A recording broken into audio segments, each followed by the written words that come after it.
shit, that's hard. That's not like a road race at all. Whew.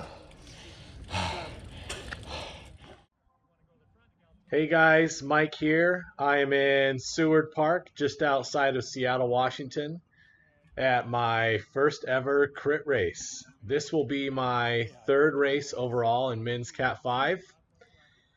Here we go. So this particular race only has 12 guys signed up. There's a bit of rain during the day. You can kind of see the asphalt's a little bit wet. I think there's one part coming up where it's pretty wet. We have to ride through it, but overall it ends up actually being a pretty dry course considering the fact that it had rained most of the day, and I think that's why the numbers for this race were so small. I talked to a couple guys after the race, and they said that last week, for the first crit race of the season at Seward Park, there were something like 30 guys signed up for the men's 4-5, so it's about half the size today. For me, that ends up, kind of being interesting because I've only done 2 races so far. They've both been road races, so really big groups. My first race had something like 80 riders signed up, and then I think the second race had 50. I mean, I could barely even tell the difference between 80 and 50 at that point. There's so many guys lined up. Whereas with this race, it feels it's about the size of like a team group ride. So, first starting out, I'm not, I don't know who any of these guys are. I'm not really sure, who the strong rider is, who I should try to be following. I don't really know which wheels I shouldn't be following, which guys are likely to fall out. And that was, I think, as far as like my initial game plan, kind of an issue because my idea was I'm not going to be able to really ride the hills at my pace. I'm going to have to ride at whatever these guys ride at because I have to be able to stay on people's wheels. But I don't want to end up behind somebody that's going to create a gap. And I know that happens in crits a lot. If I was a little bit more experienced and maybe my fitness was a little higher, it wouldn't be as much of a concern. But my thought is that, if I'm behind somebody that creates a gap, then, I'm probably out of the race along with them. So, for this first lap, I'm about, midway through the pack. You can see I start to, I'm kind of trying to work up just a little bit. Looks like there's about 7 guys in front of me, which puts like 5 guys behind. This initial descent right past the start line is really good for me. As the race continues, this is kind of a place where I can move up a little bit. You come down this really steep descent. I pick up a lot of speed because I'm maybe just a little bit heavier, and I can end up rolling up this first little hill, kind of a hill, without really putting out too much effort. Where I get into trouble on every lap is this next hill coming up. Now, if you're watching the little grade percentage marker that I have on the bottom right of the screen, there's kind of a delay in that.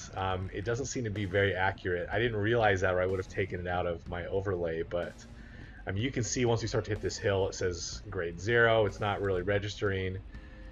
When I was looking on Strava, it had the average on this hill at about 9%, which is really steep. So pretty much every time I come through this hill, I'm hitting, at least 600 watts.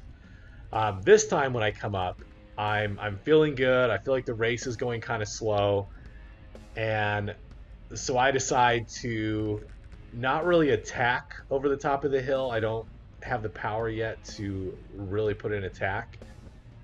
But what I do decide to do is kind of roll over the hill, keep the power high, which I do. I keep it up right now I'm in like the 400s, and try to take this turn quickly, which I don't do a super great job on the turn, but I definitely went hard coming off the top of that first hill, and I end up pulling for a while. So you can see I kept the wattage up pretty high. I know that on turns you can create separation if you're in the front of the race and you really kind of accelerate in the turn. And so that's kind of what I was hoping to do. I had this idea in my novice bike racing brain that if I could create gaps really early on, then only the stronger riders would be behind me when they come through, which they do right now. Then I don't have to worry about being on the wheel of somebody who's going to drop out. And I don't actually know how successful I am. At this point, I'm actually pretty tired.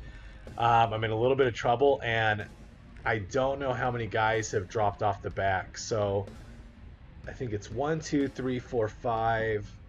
It looks like there's 5 guys ahead of me, and there's 1 or 2 guys behind me. But you can see I'm already letting a gap form. My heart rate is, almost 180, hitting 180, and that hurts pretty bad for me. I see this gap forming right now. There's a couple other guys that are fighting to stay on, and I start to realize that I might have made a mistake trying to make that big move. But fortunately, as you can see here, the race starts to slow down as soon as the hill ends. So instead of everybody hammering over the top of the hill, they all kind of ease off a little bit. At this point, I basically am rolling up towards the back of the race without doing a lot of wattage. Really, probably the biggest saving grace for anybody riding at the Seward Park Criterium is this turn.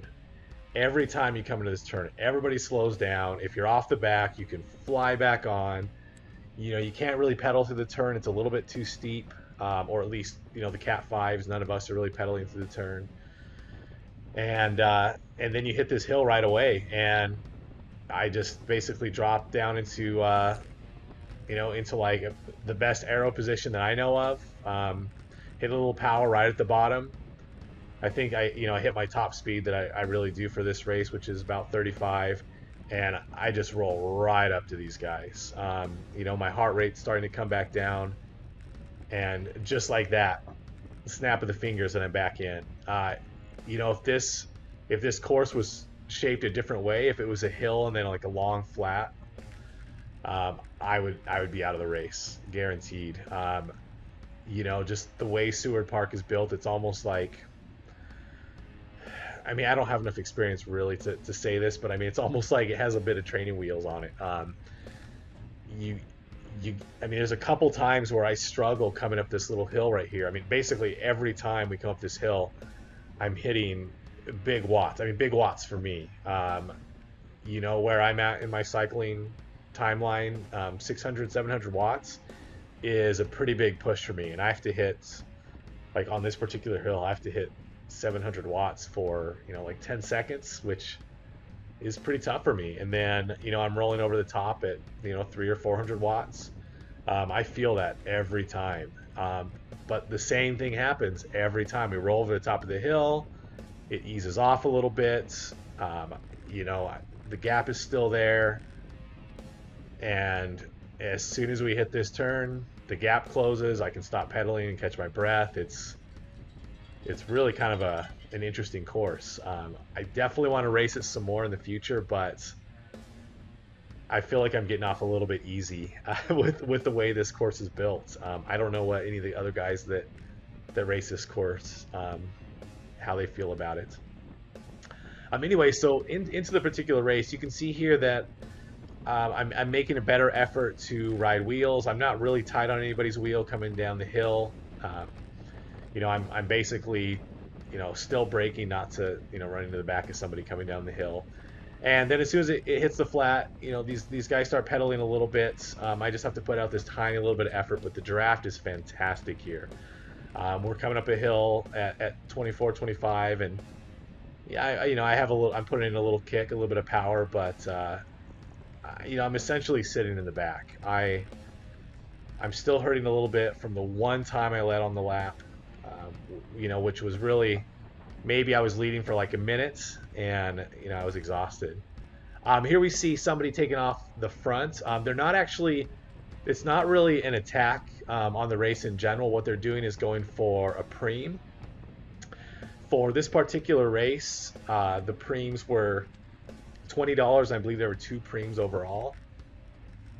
If you're not familiar with what a preem is, it's basically this bonus that's offered by the race where on some particular lap, if you're the first person to come across the line on that lap, you basically just win this bonus prize, which for this race is $20.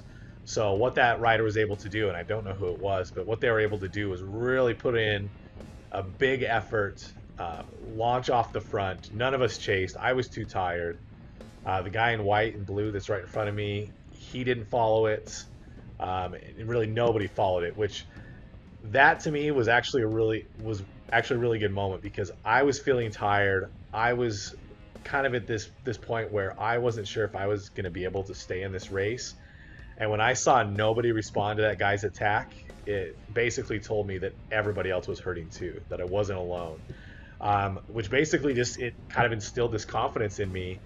And from that moment on, the way I approached the race really changed. I was less nervous and I was more just trying to be smart. So, I end up riding wheels. You're not going to see me making many efforts to move up. Any time that I'd want to move up in the race would either have to be, on a hill or on a descent. I mean, I can move up on a descent, but I'm out in the wind the whole time. And so basically I'm just kind of hanging on back here. There's a rider to my left right now. You can just barely see him, a guy named Kirk. I talked to him a little bit after the race. He is taking a couple years off of bike racing, but he used to race back in the day. He's in his 40s and super good rider. I basically kind of just hung out in the back of the race with him the whole time. I don't think that either one of us was hiding back there necessarily. I mean, I can't really speak for Kirk, but I mean, as you can see when we hit this hill, I would stay on wheels if I could. I just can't. I mean,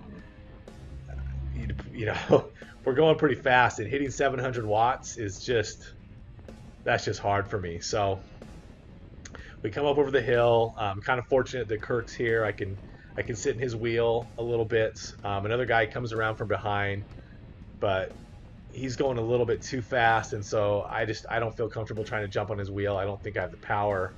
But as soon as we come over to the top of this hill, I go ahead and put in a dig. I want to try to get on the wheel as we're coming around the corner.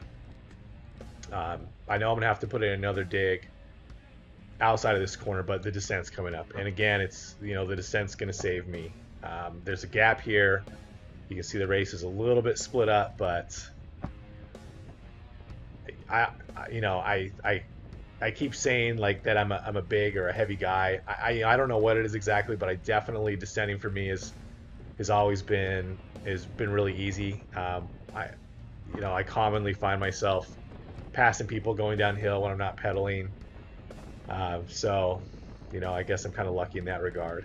And that keeps me going. So Kirk jumps back in the front. He pulls me along, and my instinct here is, I see the race kind of getting away, is to jump ahead of Kirk and try to hammer up to them, but I don't. I decide, all right, I need to be smart. When I tried to do that in the road race a couple weeks ago, I came around a rider instead of sitting in their draft, and I tried to hammer, and I just blew myself up basically. So this time I spent more time on Kirk's wheel. I don't hit as many watts coming up the hill. It doesn't look like I ever crossed 600 this time, and I think I'd been hitting 700 or 750 every time before. I paced myself a little bit more. And when I come over the top here for the first time, I feel like I have a little bit of power in my legs. So I come over to the top, I come out ahead of Kirk. He jumps on my wheel, and I kind of just take this half pull. I mean, I don't hit it really hard, but I can see kind of what's happening with the race in general. Everybody's hitting that little kicker really hard. They come over the kicker, everybody's not blowing up, but everybody's kind of hurting a little bit, and they end up slowing down a lot, coming over the finish line and around the corner. And so going a little bit easier up that little kicker and then hitting a little bit harder on the flatter portion, actually got me back into the race, which is interesting. I don't do that every time. I'm still really afraid of giving up the draft after you come over the hill, so I still end up, if I remember correctly, hammering pretty hard coming up over that hill. But I more or less stay in the race the rest of the time. Kirk's back in, I'm back in. There's another guy up in front of Kirk. He's got the multicolored green jersey. The three of us kind of, we all struggle a little bit. We all kind of get dropped off here and there, catch back up, get dropped, catch back up. It's kind of like the three of us are just battling out in the back. And then I think it's four guys in the front that are pretty consistent. I'm a little too far off the back to really see if they're rotating or if somebody just keeps jumping up in the front. It doesn't really look like they're attacking because other than on this little hill, there's not really any huge surges. In the road races that I've been in, there's been a lot of attacks where when you're in the peloton, you're riding, you're rolling along at 24 miles an hour, 25 miles an hour. Somebody's up at the front, just taking, a reasonable pull, and then all of a sudden the race surges up to like 30 or 32 miles an hour, and it can be hard to see what's going on in a road race if you're a little further back in the peloton. But obviously in that situation, somebody's attacked and everybody else in the front decides to chase that attack. I feel like in this race, if somebody else had actually really attacked, basically like the guy does for that one preem, they probably would have been gone. They probably would have gone off the front. And since we're all Cat 4, Cat 5, maybe the reason nobody does that is because none of us really have the fitness to ride alone for the second half of the race. I don't really know. I feel like a couple of these guys are significantly stronger than I am, and I'm really kind of surprised that we just roll along at a fairly consistent power output, with the exception of that one kicker. When we hit this flat, I feel like if one of these guys wanted to, right as we come up to this little tiny roller, they could just drop the hammer and fly off the front. I don't know, it just doesn't ever really happen. So, I mean, maybe that's Cat 5, maybe that's Seward Park. I guess we'll see. I'm going to race more in the future and probably be able to learn a little bit more about the tactics then. Today was basically just a hold on for dear life. So right now we actually are, I think we just lapped one rider, the guy that went back on the right. This guy that's on my right now is the guy in the multicolored green jersey that I was talking about earlier. I think his name's Todd, and I'm not certain, but he's kind of got the same problem I have. Every time we hit this kicker, we suffer. We're both off the back right now, and there's no way I can come out in front of Todd. It doesn't look like it from my power output, my heart rate, but I remember this. I remember being behind him and thinking that if he puts in one little tiny acceleration, that he's gone and I'm out. Had he basically not been dropped at the same time as me, I would have been gone out of the race. He takes the corner a lot slower than I would have liked. I feel like I've kind of got to this point where my confidence in the corners is pretty good. Almost every time we come through that corner, it feels like everybody's slowing down way too much. I don't know.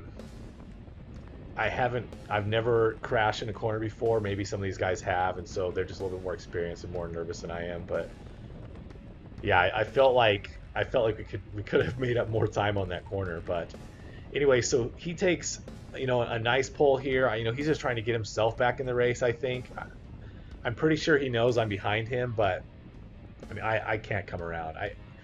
He flicks his elbow right here and wants me to come around. I can't. Like, I'm not the kind of racer that I'm not going to come around and help. I'm not at the point in my in my racing career where like I'm going to play games and make this guy tow me in and not do any work. If I could have come up and taken a pull, I would have.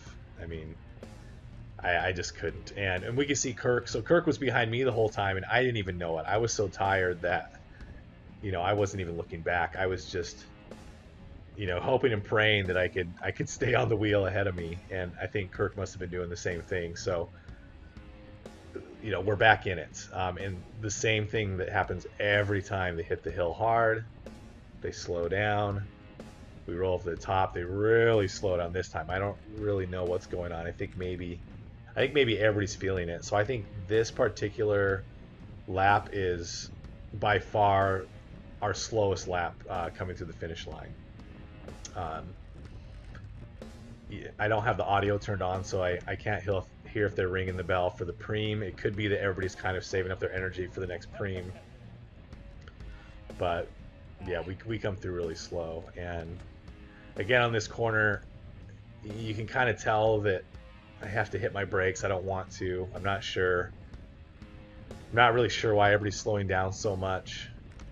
I didn't feel like that corner was really that wet, but the race organizer at the beginning of the race, he did recommend to us. He did say to us that you can't win the race on that turn, but you can lose the race. You know, he's making the point that it's not worth taking risks and crashing to come around that turn too fast. So I think, you know, most of these guys, I'm assuming, are a lot more experienced than I am. They're just being safe. So I can moan about it, but you know, it's probably just my inexperience that's driving me to come flying around that turn. But so I'm back in. At this point, it looks like it's 7 of us. Kirk and I think it's Todd are in front of me. Those are the only guys that really ever go behind. There was one other guy with a white jersey. It was white with a little bit of blue. I don't see him in front of me right now.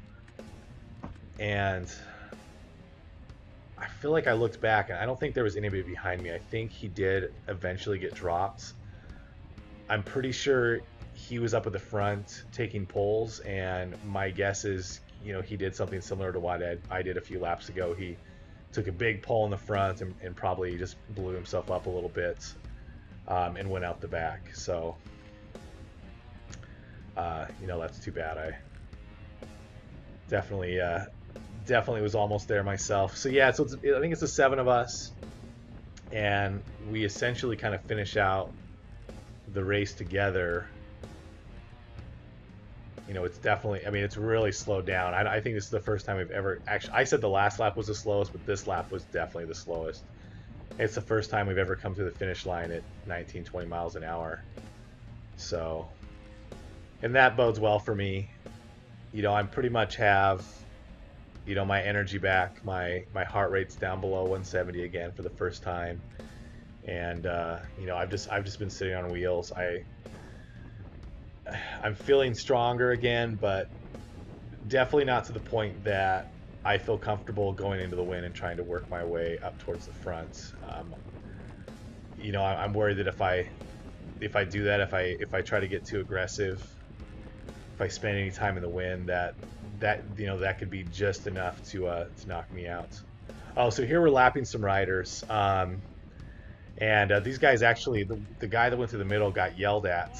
I think because I don't really know what the etiquette is there. I'm assuming that if you get dropped, the etiquette is to stay to the right, instead of being in the middle of the race. And so, you know, some of the guys up in front were yelling at him to get out of the way, but I don't know. There's only 7 of us. It's a really wide course. I don't know why we basically went right through him. I feel like, you know, we could have just gone to the right of him and it would have been fine, but whatever. You know, it's kind of feel bad for those guys. You know, they got dropped pretty early, I think. They would have been allowed actually to jump back in and ride with us and draft, but they would not have been able to. They wouldn't have been able to, or they wouldn't have been allowed to sprint for any preems or sprint for the finish. But they definitely could have jumped back in and just rode wheels, which I'm guessing they didn't because they were just completely blown to pieces. That's my guess. I mean, I've been riding pretty hard lately. I don't do any interval training. I don't really do any, I don't know, I guess like sprints or Criterium style training. Most of the riding I do I'm doing like, minimum of 20-mile rides, 30, 40-mile rides. And usually what I'm looking for are really long climbs, or really long sections where I can, choose a power, maybe like 340 or something, and just try to hold 340 for like, 15 minutes or something. Kind of the goal being there to just really kind of build, I guess, as cyclists say, kind of build my engine. So I don't do a lot of this surgy stuff. This, hammer on the hills, come in easy, all that sort of stuff. That's My body doesn't seem to really like it very much. When I'm riding alone, I rarely ever hit, more than 700 watts. I mean, I'll come up little kickers and, and hit some watts, but for the most part, it's just big, long endurance stuff. So this was different for me. I usually never get out of breath when I'm riding. I was breathing hard. Oh, so we're in the last lap here, and you can see what happens here. I get up to the high 700s, and that's it. These guys are just gone. I know that I can hit about 1,000 watts on a sprint, but it was not happening. My legs were cooked. I mean, I'm putting in like a max effort here, and I'm dropping out of 200 some watts, and these guys are just off the front, way off the front. But myself and this one other guy that gets, the two of us keep getting dropped. We both basically hammer it. He doesn't really see that I'm coming, and he hammers it up to the finish line. And I mean, it was basically a photo finish between the two of us. I wasn't paying that much attention to him. I just wanted to come through the finish line about as hard as I could, just finish strong, and I did. So, anyways, that's the race. You know, I mean, I have a lot to learn, but really, it wasn't really that technical of a race. It was a lot of just sitting on, gritting my teeth, spending time on the absolute edge of being dropped, and yeah, just hanging on for dear life. But anyways, thanks again for watching. I will throw up my race results and some stats, and see you guys next time.